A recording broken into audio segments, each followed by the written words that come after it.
Apat mo man ako kaya di sa daw to. Datar ni. Ay, dili sa Apa? Cakoy kayo. Okay. A'udzu billahi minasyaitonir rajim. Bismillahirrahmanirrahim. Assalamualaikum warahmatullahi taala wabarakatuh. Sa magandang hapon naman po sa aming taga-subaybay at taga-panood sa aming ginagawang paghahanda sa intramurals namin 2025-2026 ng Paglat National High School Salam Campus. Po, pati na po ang admin ay naghahanda na po. Ang aming stage ay prepare na po. Tarpaulin na po ang tarpaulin na lang po ang wala, no? Ayan ang mga bata patuloy na nag-iinsayo maging mapa-sportman, academic, habang ang iba ay nagkakabit ng mga banderitas, no? Nagkakabit ang iba ng banderitas, yung iba iinsayo sa kanilang mga laro, iba't ibang laro, no? Ayan. At patuloy pa rin ang pagpapanday ng mga panday ng bawat grade level. Ito ang grade 10. Ayan. Kaninang umaga, iba ang itsura. Pero ngayon, iba naman, no? Wala palang mahirap, no? Kapag tulong-tulong ang magkakasama. Ika nga, yung kasabihan na ang mahirap at mabigat ay gumagaan kapag ito ay nagkakaisa at nagtutulungan, no? Yan ang grade 10. Ayan ang kanilang advisor, yung naka-pink, no? Si Ma'am Grace Giamat. Ayan yung kanyang kabiyak, no? Palaging nagpapandayan po ang foreman nito, no? Si Mr. Masulot na asawa ng advisor ng grade 10. Ayan. Halos tapos na po yung bakod nila. So, ayan si Mr. Orex Mabandis, no? Orex Mabandis. Ayan, yung siyang instat sa paglagay ng atip, no? Ng nipa. Ayan, punta naman tayo sa grade 9. Ayan si Mr.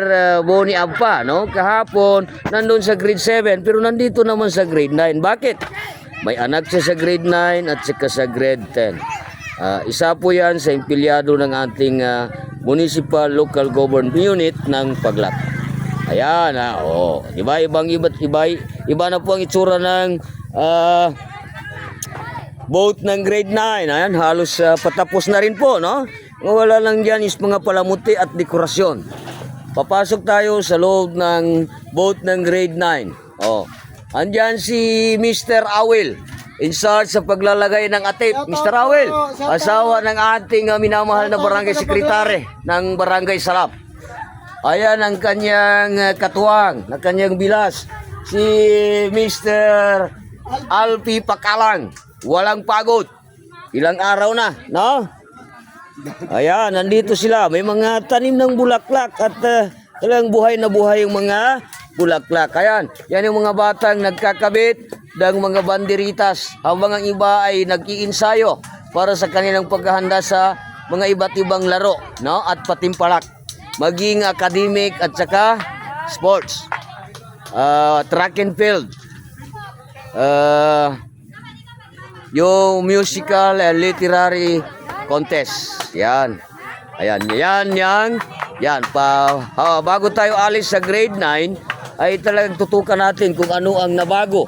At pagbabago ng boat ng grade 9. Yan. Yung huling video natin ay iba rin ang itsura. Pero ngayon, ibang-iba na rin. Baka bukas, iba naman. O sa susunod na mga araw, ay makikita natin na iba na talagang itsura, no? So, palis tayo sa grade 9, punta tayo sa grade 8. Yan. Yan. Yung pamilya Usman at saka yan. Si Sis Sagira, Usman Buisan. Yan. Pinsan ko yan, ha. Yan. Kasama yung kanilang mga anak, dito napabilang ang presidente ng PTCA na si Mr. Bayangan, no? Si Rodin Bayangan dito sa grade 8 kasama ang kanyang Kabiyak, nandyan, no. Yan. Pati mga anak nila nandyan. Wala na daw atrasan talagang. Tuloy na tuloy. Ano masasabi mo, Presidente? Shout out sa mga parents yan na hindi pa nakapunta dito. Bisita naman kayo dito kay Dato Salvo dyan. Dato Salvo, may bukas pa Dato Salvo. Okay. So, salamat, President. Ayan, magkamag-anak. Kahit malilit na bata nandyan. Tulong-tulong talaga. Totoo talaga yung kasabihan. Ang suliranin ay gagaan kapag ito ay nagkakaisa at tulong-tulong. Ayan, yan ang grade 8. Ang kanilang advisor hindi dumating kasi may mahalagang pinuntahan na karugtong pa rin ng papapaganda ng kanilang boat. Yan. Si Madam Asmit, baka darating din kasi may pinuntahan. So, paalis tayo sa grade 8. Bago tayo alis, kunin talaga natin yung beauty ng kanilang boat. Pati ang beauty ng mga gumagawa dito at nagpapaganda. Ayan sila, mga estudyante kasama. Ayan, yan ang grade 8. Okay. So, alis tayo sa grade 8. Punta tayo sa grade 7. Yung green team. Green team, yan. Ayan, kita nyo? Malakit mga dalaga at anak nandyan yan yan yung araw-araw na nandito, maaga pa kanina nandito na at aalis yan kung madilim na si Mr. Jaman. Very good, very good yan. Okay, so yan grade 7 yan kanilang advisor si Ma'am Rahima Migkadal. Ayan, nandiyan naman si Kagawad nagwawalis. Grabe talaga si Kagawad. Kagawad, baka mayroon ka namang sabihin, Kagawad. Sabihin mo na. Salang mo lang ko napakilasa na video sa sago papagatan yan na naimbitado ka no sa Muman niya Isnin, inshallah. Salang mo lang ko ng mga pagari namin sa Malabalada. Sukran.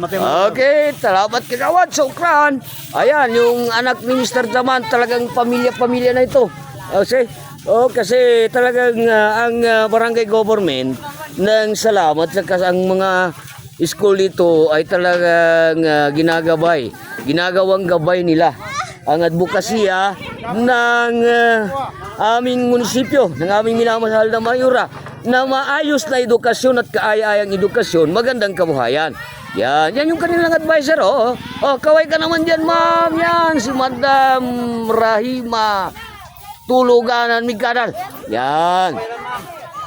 Okay, so yun lamang po. Maraming salamat.